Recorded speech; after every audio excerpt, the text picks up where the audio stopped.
번째 나타나실 예수님, 구원을 위해 두 번째 나타나실 예수님, 이런 제목으로 하나님의 말씀을 전하도록 하겠습니다.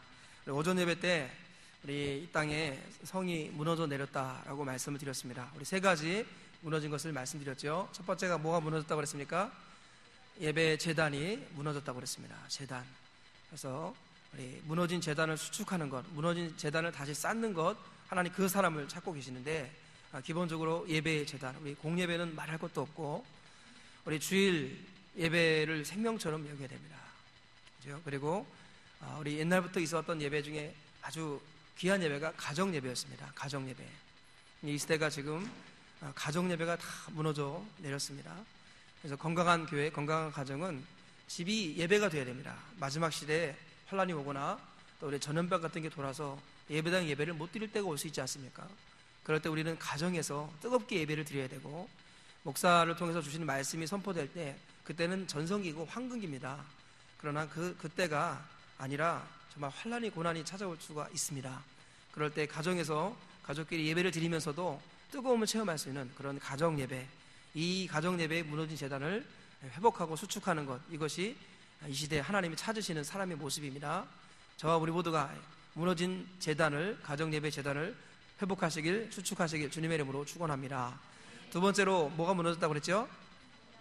성벽이 무너졌다고 그랬어요. 삶의 체계로서의 성벽, 무너진 성벽을 재건해야 된다고 그랬습니다. 느헤미야가 52일 만에 무너진 성벽을 재건했을 때 원수가 낙담하여 스스로 물러갔다고 그랬습니다. 원수가 물러가게 하는 비결, 스스로 낙담하여 물러가게 하는 비결이 무엇이냐? 우리 삶의 체계를 분명하게 세우는 것입니다. 주일 예배라는 삶의 체계, 그죠? 새벽 예배는 하루의 시작이라는 삶의 체계, 금요 기도에는 내 인생의 문제를 해결하는 해결 공식이라는 삶의 체계, 기도는 큰 소리로 부르짖으며 하나님 앞에 간절히 해야 된다는 이런 삶의 체계들, 11조를 온전히 해야 된다는 이런 삶의 체계들, 이제 이런 삶의 체계가 무너져 버렸습니다. 그랬더니 그 틈 사이로 귀신들이 들락달락거리고 저주들이 들락달락거리고 그런다라는 것입니다. 이 시대는 무너진 성벽, 삶의 체계를 재건해야 된다는 것 말씀을 드렸습니다. 세 번째로 뭐가 무너졌다고 그랬죠? 제자도가 무너졌습니다. 제자도. 아무든지 우리에게 이르시되 아무든지 나를 따라오려거든 자기를 부인하고 자기 십자가를 지고 나를 따를 것이라. 우리 주님께서는 제자가 되라고 말씀하셨어요. 모든 성도는 다 제자가 되어야 합니다. 그러기 위해서 자기를 부인해야 되죠. 자기를 부인한다는 것은 나의 주인은 내가 아니라 주님이라는 것을 인정하는 사람.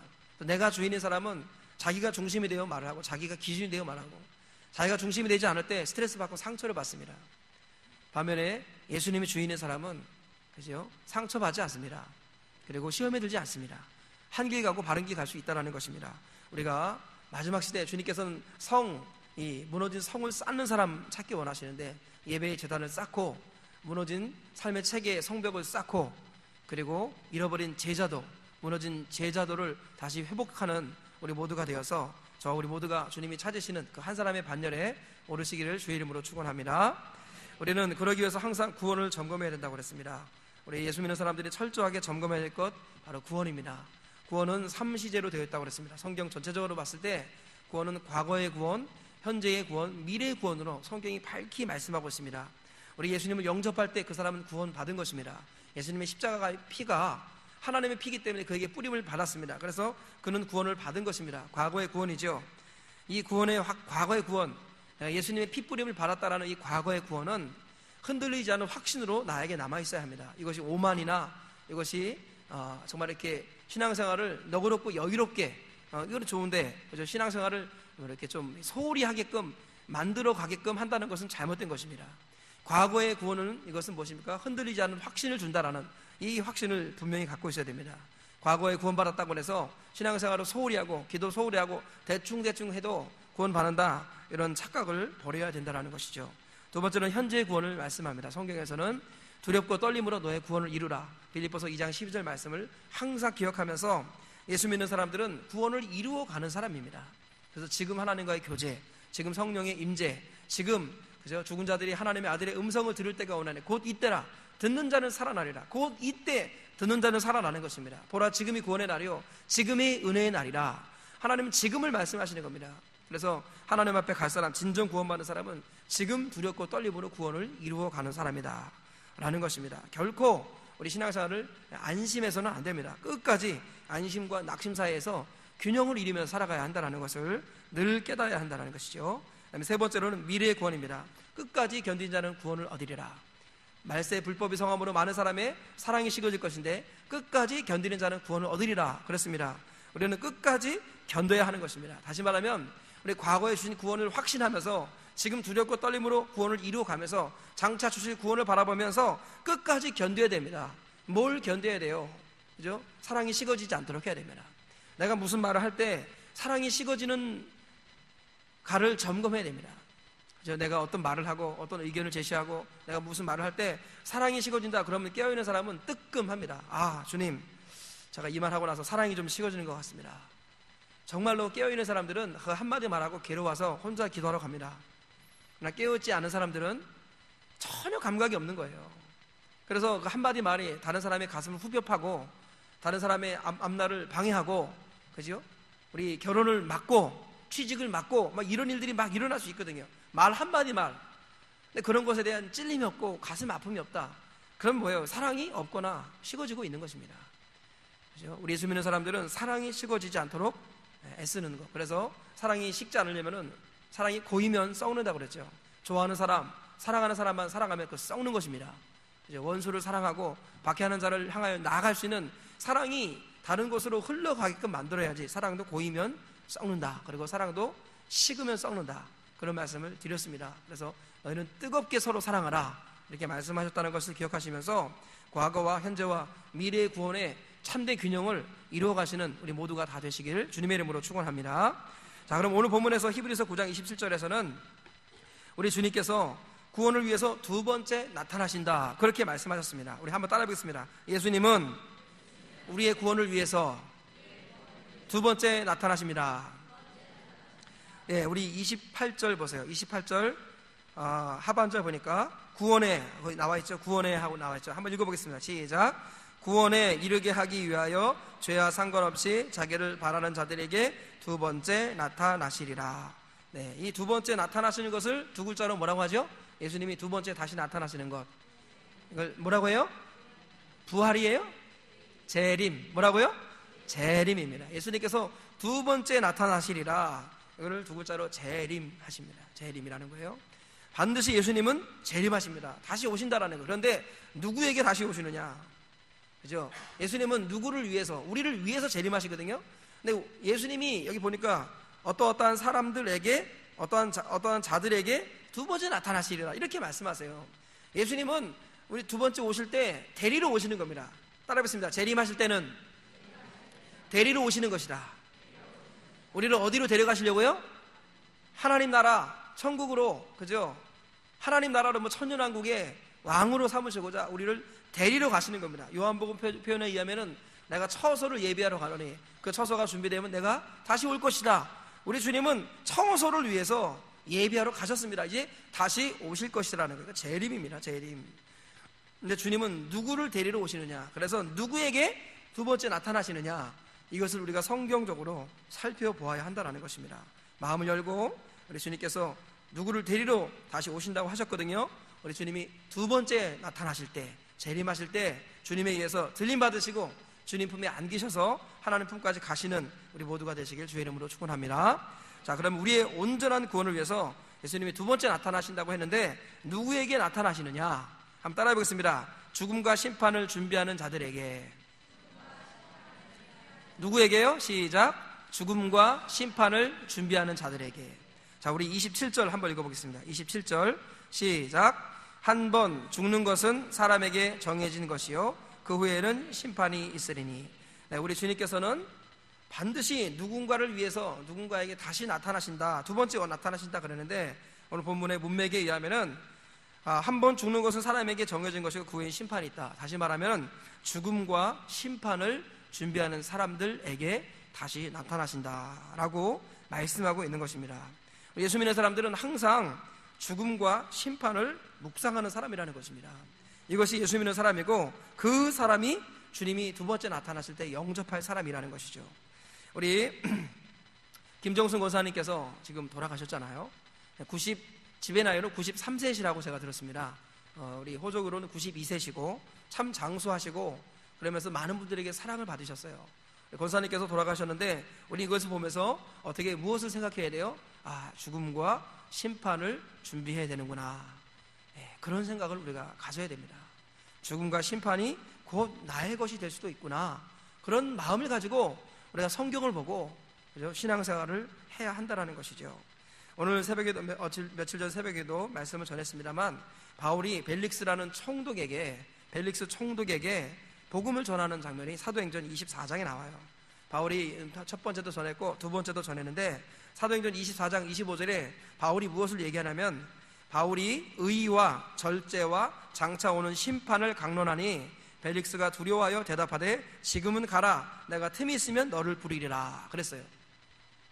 바울이 예루살렘에서 붙들렸다가 여러 사람에게 자기가 무죄한 것을 변호하며 복음을 증언했는데 다 무죄라는 것을 알면서도 바울을 풀어주지 않는 거예요.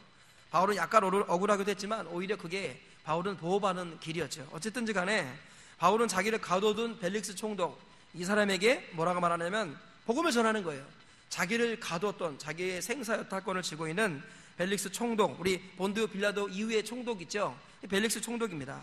이 벨릭스 총독 이 사람에게 바울이 복음을 강론하는 거예요. 의와 절제와 장차 오는 심판. 따라하겠습니다. 의와 절제와 장차 오는 심판. 바울이요 아주 실감나게 전했습니다. 의와 절제와 심판에 대해서 강론했더니 벨릭스가 두려워하여 대답하되 지금은 가라. 틈 있으면 내가 너를 부르리라. 지금은 가라. 두려웠으면 뭐예요? 두려우면 어떻게 해야 돼요? 두려우면 바로 어떻게 해야 돼요? 의와 절제와 심판에 대한 강론을 듣고 두려움이 임했어요. 그럼 어떻게 해야 될까요? 즉시로 뭘 해야 됩니까? 우리 집사님들, 권사님들만 대답해 보세요. 즉시로 뭘 해야 돼요? 네, 우리 권사님들만 대답해 보세요. 즉시로 뭘 해야 됩니까? 회개해야 돼요. 회개. 마음에 두려움이 임하면 즉시로 회개해야 되는데 벨릭스가 뭐예요? 두려워하여 지금은 가라. 내가 틈이 있으면 다시 부르겠다.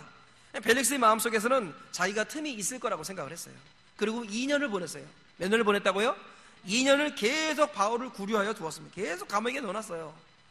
그렇죠? 그러면서 자주 바울이랑 대화를 나눴습니다. 그러면 이런 얘기를 계속 들을 수 있었는데 틈 있으면 너를 부르리라. 자기가 기회가 많을 거라고 생각했는데 2년 후에 잘려버렸습니다. 2년 후에. 왜 잘렸느냐? 이 사람이 불륜이 너무 심했습니다. 그렇죠? 불륜, 외도가 너무 심했고 그리고 뇌물을 너무 많이 받았어요. 산적을 소탕하라고 군대를 소집해놓고 산적이랑 결탁해가지고 산적의 뒷돈을 받기도 하고 하여간 못된 일들을 많이 했습니다. 그래서 아무리 이 로마 총독이라도 문제가 있다 해가지고 유대인들이 집단 상소해버립니다. 로마 황제에게. 가지고 황제에 의해서 2년 만에 잘려버립니다. 그러고 나서 어떻게 가는지 모르겠어요. 근데 가버린 것이죠. 그러니까 두려움이 왔을 때 즉시로 회개해야 되는데 틈 있으면 너를 부르리라 해놓고 즉시 회개하지 않았습니다. 결국 그는 어떻게 되었습니까? 멸망의 길을 걸어갔다. 성경은 그렇게 말씀하고 있는 것입니다. 예수 믿는 사람들은 의와 절제와 심판, 다시 말하면 죽음과 심판을 항상 묵상하면서 살아가야 되는 거예요. 그래서 내가 지금 이렇게 살고 있는데 이때 주님이 오시면 내가 주님 앞에 부끄러울까 부끄럽지 않을까. 내가 지금 오늘 하루로 일정을 쭉 알잖아요. 자기 하루의 스타일을 쭉 알잖아요. 지금 주님이 오시면 부끄러울까 부끄럽지 않을까. 부끄러우면 어떻게 돼요? 하나님 도와주세요. 좀 부끄럽습니다. 제 부끄러운 삶을 정리하도록 도와주시고 주님 오실 때 제가 기쁨으로 주님을 맞이할 수 있도록 저를 도와주시고 은혜를 베풀어 주옵소서 하고 열심히 예배드리고 기도하고 해야겠죠. 아멘. 즉시로 그렇게 돼야 돼요. 여러분 자기 자신을 즉시로 돌아보셔야 됩니다. 즉시로. 죽음과 심판을 묵상해야 됩니다. 사도행전 24장 표현에 의하면 의와 절제와 장차 오는 심판. 왜요? 장차 심판이 있다는 거예요. 한 번 죽는 것은 사람에게 정해진 것이고 그 후에 심판이 있습니다. 심판은 분명히 있습니다. 개인적으로 언제 올지 몰라요. 우주적으로 곧 다가오고 있다고 생각합니다.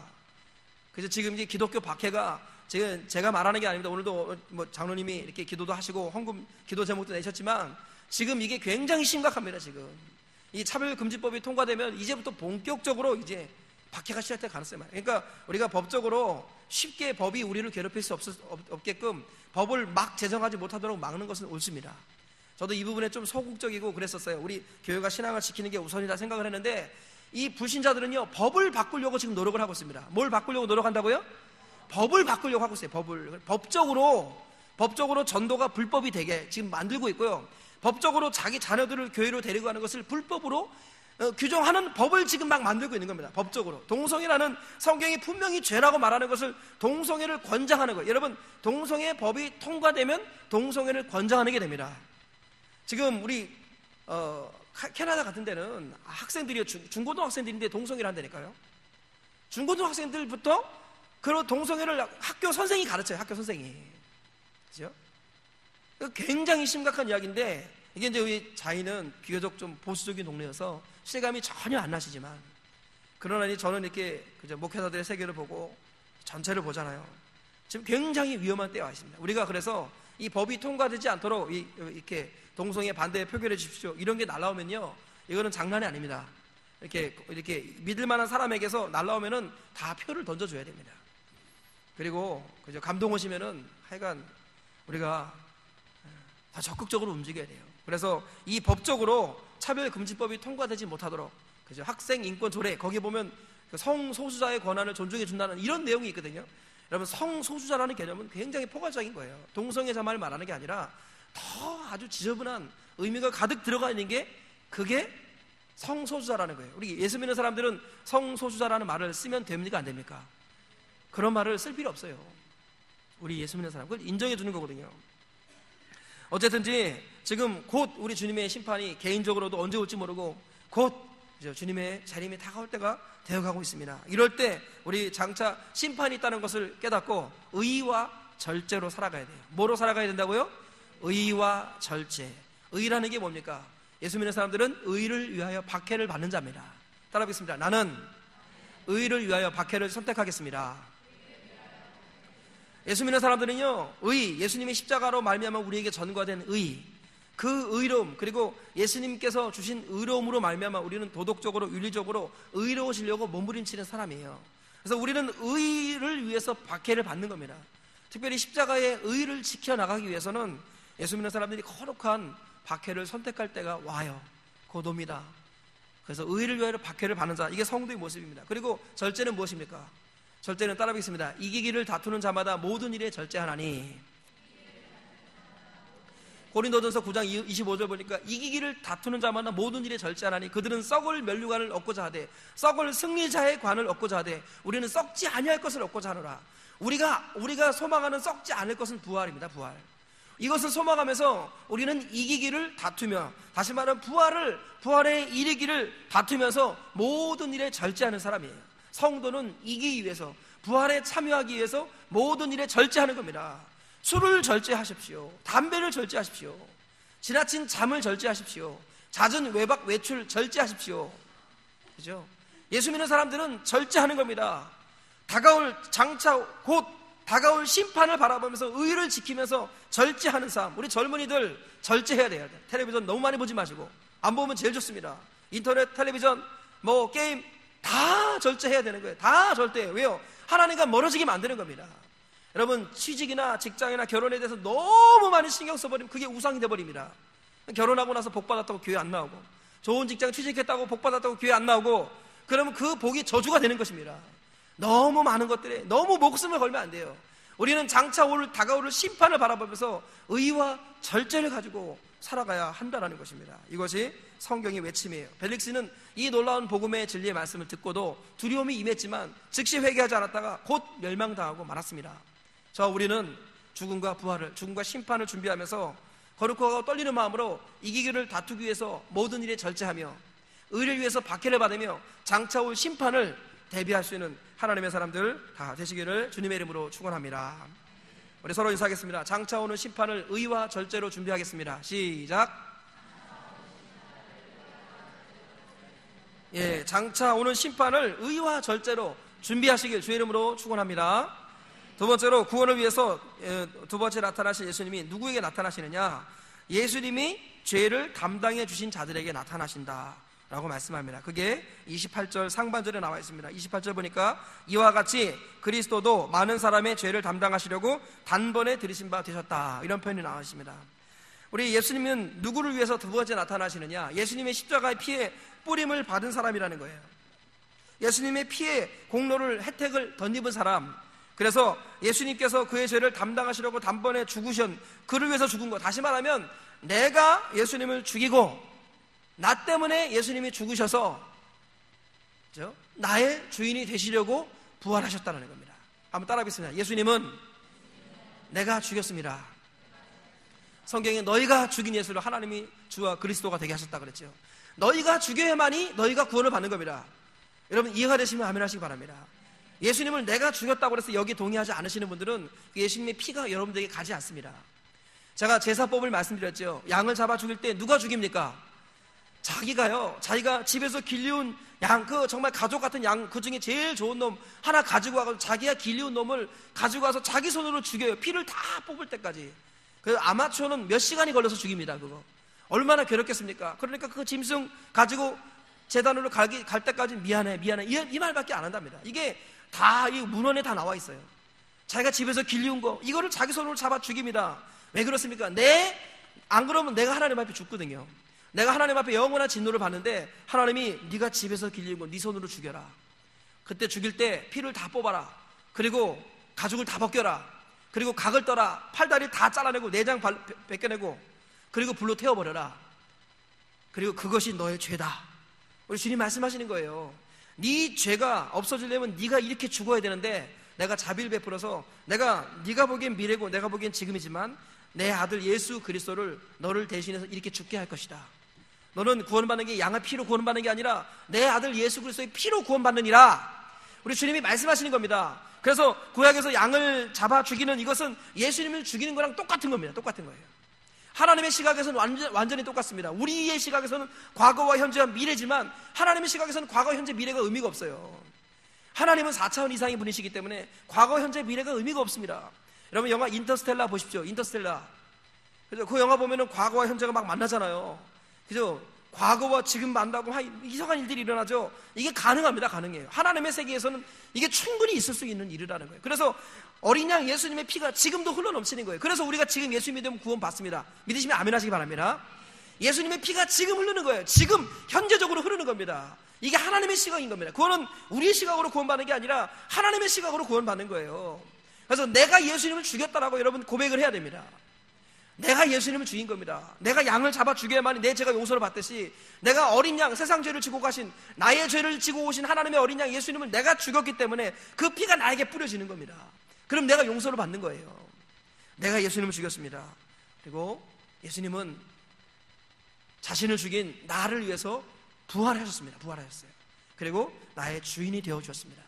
이것이 분명한 사람들, 예수님의 피가 분명히 뿌려져서 내가 예수님을 죽였고 그 피가 나에게 뿌려졌는데 그 예수님은 부활하셔서 나의 주인이 되었습니다 라고 이것을 믿고 고백하는 이 사람에게 우리 주님은 두 번째로 나타나신다라는 것입니다.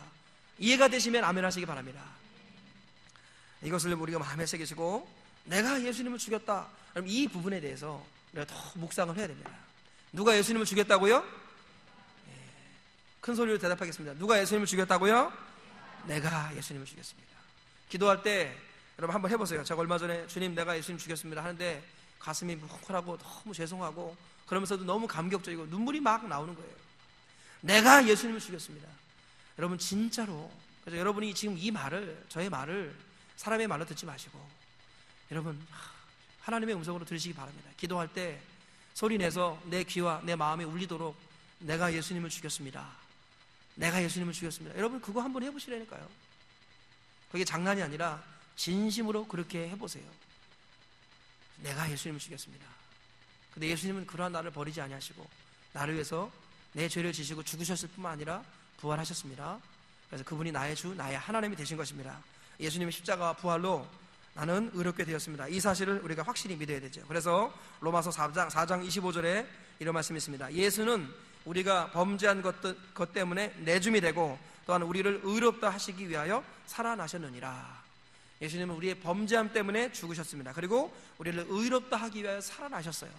예수님의 피뿌림을 받은 사람은 예수님의 부활, 의롭다 하심을 위하여 살아나셨느니라. 예수님이 부활하셨기 때문에 우리가 의로워진 것입니다. 믿으시면 아멘 하시기 바랍니다. 부활이 없으면 예수님의 십자가는 아무것도 아닙니다.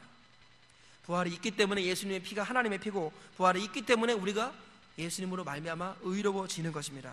이 예수님의 십자가와 부활을 통해서 우리 죄의 문제가 해결된 그 사람에게는 우리 주님께서 두 번째 나타나신다 기억하시면서 오늘 하루도 또 한 주를 살아가시면서 내가 예수님을 죽였습니다, 이 고백을 통하여 예수님의 피가 오늘도 나에게 뿌려지시는, 그래서 내 범죄함을 위하여 내어주신 바 되시고 나를 의롭다 하시기 위해 다시 살아나신 그 예수님이 저와 우리 모두의 주인 되기를 주님의 이름으로 축원합니다. 서로 인사하겠습니다. 내가 예수님을 죽였습니다. 우리 마지막으로 세 번째, 구원을 위해서 두 번째 나타나실 예수님은 누구에게 나타나시느냐?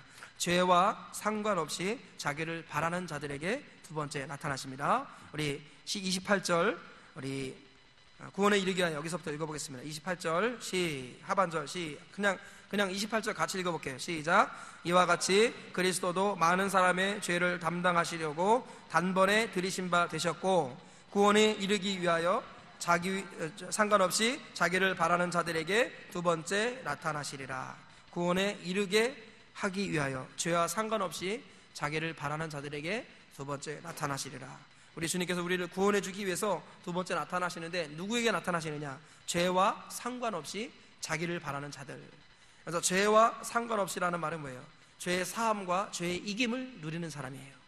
예수님의 보혈의 피로 말미암아 죄의 사함을 받고 그 다음에 나아가서 죄의 이김, 죄와 상관없다는 것은 죄에 눌려 사는 게 아니라 죄를 이기는 사람이에요. 진리를 알지니 진리가 너희를 자유케 하리라. 여기서 자유라는 개념은 죄 용서의 개념뿐만 아니라 죄 사함의 개념뿐만 아니라 죄 이김의 개념이 들어가 있는 겁니다. 그래서 우리 누구에게 두 번째 나타나시느냐? 죄에서 자유로운 사람, 죄와 상관없는 사람, 죄와 싸우고 죄와 무관한 사람들, 죄를 이기는 사람들, 이런 사람들에게 우리 주님이 두 번째 나타나신다는 거예요. 회개기도 할 때도 여러분 회개가 형식이 돼가지고 의미 없이 반복적으로 계속해서 회개하는 거 생명 없는 회개입니다. 진정한 회개는 생명 얻는 회개거든요. 그런데 의미 없이 반복하는, 그죠? 소리 나는 구리와 울리는 꽹과리 같은 회개 있죠. 그건 뭐예요? 그냥 죄 짓고 회개하고 죄 짓고 회개하고 하나님 앞에 통해 자복하는 것 없이 그냥 말로만 회개하는 거, 거기는 생명이 없는 겁니다. 우리 주님은 생명 얻는 회개를 우리에게 주셨어요. 생명 얻는 회개. 그게 뭐예요? 죄가 끊어지는 겁니다. 생명 얻는 회개는 뭐가 끊어진다고요? 죄가 끊어지는 겁니다. 죄가 끊어져요. 결국 누구 미워하고 시기하고 질투하고 하여간 뭐 음란하고 악하고 하여간 뭐 불화하고, 그죠? 모든 것들은 시간이 지나면서 끊어져야 됩니다. 그렇지 않으면 그게 생명 얻는 회개가 아니라 생명 없는 회개가 되어버려요. 생명 없는 회개. 그건 멸망입니다. 멸망. 반드시 죄와 상관없어져야 돼요. 죄를 안 짓는다는 게 아닙니다. 죄를 짓더라도 즉시로 회개하고 그 죄를 결국은 끊어버리는 사람, 그죠? 이것이 바로 죄와 상관없는 사람이에요. 죄와 상관없이 또 자기를 바라는 자들. 누구를 바란다고요? 자기 예수님을 바라보는 자들, 예수님을 바라보는 사람, 믿음의 주요 온전케 하시는 이인 예수를 바라보자 그랬죠. 예수님을 바라보는 사람들에게 두 번째 나타나시는 거예요. 다시 말하면 죄를 이기면서 예수님을 바라보는 사람에게 두 번째 나타나시는 거예요. 예수님을 바라본다는 게 뭡니까? 하나님의 집에 거하는 것, 주께서 피로 사신 교회를 향하여 살아가는 것, 이게 주님을 바라보는 것입니다. 시편 27편 4절을 보니까 내가 여호와께 바라는 한 가지 일, 그것을 구하리니 곧 내가 내 평생에 여호와의 집에 살면서 여호와의 아름다움을 바라보며 그의 성전에서 사모하는 그것이라. 여호와의 아름다움, 구약의 여호와가 신약의 예수님입니다. 믿으시면 아멘 하시기 바랍니다. 여러 번 말씀드렸죠. 나는 뭐뭐뭐이다 라는 게 에고 에이미, 이게 구약적으로 하면 야훼, 여호와 이런 말입니다. 여호와. 나는 여호와다, 나는 포도나무다, 나는 가지다, 이 나는 여호와다 이런 말인 거예요. 이런 말. 그래서 주의 성전에서 여호와의 아름다움을 바라보며 그의 성전에서 사모하는 것이래요. 이게 다윗의 소망이거든요. 이것은 지금으로 말하면은 예배를 드리면서 하나님을 사모하는 거, 이게 다윗의 소망이라는 것입니다. 이게 예수님을 바라는 삶의 모습이라는 거예요. 여러분, 예수님을 바란다고 하면서 교회 나오지 않는다, 완전히 거짓말입니다. 완전히 거짓말. 어떤 이유에서든지 간에 교회 나오지 않는 게 그게 어떻게 예수님 바라는 겁니까? 예수님 바라면은 교회를 사모하고 예배를 사모해야 된다는 거죠. 또 하나, 자기를 바라는 사람은 예수님을 닮아가는 사람입니다. 에베소서 4장 13절 이하를 보니까 우리가 다 하나님의 아들을 믿는 것과 아는 일에 하나가 되어 온전한 사람을 이루어 그리스도의 장성한 분량이 충만한 데까지 이르리니 오직 사랑 안에서 참된 것을 하여 범사에 그에게까지 자랄지라. 그는 머리니 곧 그리스도라 그랬어요. 우리는 누구에게까지 자라나야 돼요? 우리는 우리가 바라보는 분 예수님에게까지 자라야 합니다. 믿으시면 아멘 하시기 바랍니다. 예수님에게까지 자라가야 돼요. 그러기 위해서는요, 예수님을 닮아가야 됩니다. 예수님을 바라보고 예수님에게까지 나아가는 사람은 예수님을 결국 닮아가는 사람이라는 거예요. 그래서 죄와 상관없이 자기를 바라는 자들에게 두 번째 나타나시리라. 죄와 상관없는 사람은 죄의 사함과 죄의 이김을 누리는 사람, 자기를 바라는 사람이라는 것은 하나님이 자기 피로 사신 교회 안에 거하면서 예수님을 닮아가기 위해서 몸부림치는 그 사람에게 우리 주님은 다시 나타나신다라고 말씀하셨습니다. 우리 모두가 이 사실을 기억하시면서 말세에 우리가 누구에게 우리 주님께서 두 번째 나타나실 것인가 말씀을 맺겠습니다. 첫째로 예수님께서는 죽음과 심판을 준비하는 사람, 다시 말하면 심판을 대비하면서 의와 절제로 살아가는 사람, 이 사람에게 두 번째로 나타나십니다. 두 번째, 예수님이 죄를 담당해 주신 자들, 다시 말하면 예수님의 죽으심과 부활로 말미암아 예수님의 피를 나에게 뿌림을 받고 예수님이 나의 주, 나의 하나님이라고 고백하는 자들에게 두 번째 나타나십니다. 세 번째로 죄와 상관없이 자기를 바라는 자들에게 두 번째 나타나십니다. 그래서 죄의 사함과 죄의 이김을 누리면서 예수님 주께서 피로 사신 교회 안에서 예수님을 바라보며 닮아가는 그 사람에게 주님 다시 오신다는 거 기억하시면서 우리 주님 다시 오실 때 다 맞이하시는 저와 우리 모두가 다 되시길 주님의 이름으로 축원합니다. 다 같이 한번 기도하시겠습니다. 우리 들은 말씀 생각하시면서 구원을 위해서 두 번째 나타나신다고 하신 주님의 말씀 기억하면서 우리 죽음과 심판을 준비하며 장차 오는 심판을 우리 의와 절제로 준비하며 살게 해달라고 기도하시고, 예수님의 십자가의 피로 죄사함을 받고 예수님의 부활로 의롭다 하심을 받는다는 걸 기억하면서 십자가와 부활을 붙들 수 있는 하나님의 사람 되게 해달라고, 그리고 죄와 상관없이 자기를 바라는 자들이 되어서 죄의 사함과 죄의 이김을 누리며 죄의 전에서 주님 닮아가는 인생 되게 해달라고 우리 다 같이 기도하시겠습니다.